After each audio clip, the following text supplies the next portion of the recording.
बिस्मिल्लाहिर्रहमानिर्रहीम, अस्सलाम वालेकुम। प्रोग्राम सवाल जवाब के साथ मैं हूं आपका होस्ट सैयद उस्मान ताहिर। फितना अल हिंदुस्तान दहशतगर्द तंजीम BLF का असल चेहरा।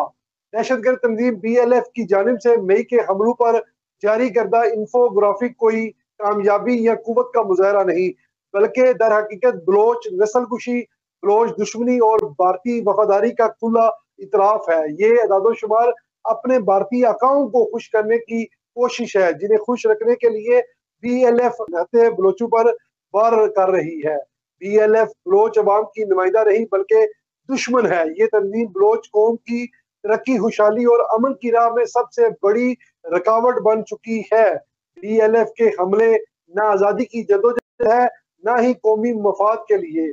ये सिर्फ और सिर्फ भारतीय झंडे के तहत बलोचिस्तान को गैर मुस्तहकम बनाने के लिए दिन रात काम कर रहे हैं। भारत के मफादात का तहफ़्फ़ुज़ करना, बलोचिस्तान के तरक्याती सफर को रोकना, ये तंजीम पाकिस्तान दुश्मन कुव्वतों का आलाकार है, जो खुद को बलोचियों का खैर ख्वाह कह कर दर हकीकत इनके खिलाफ जंग में मसरूफ है।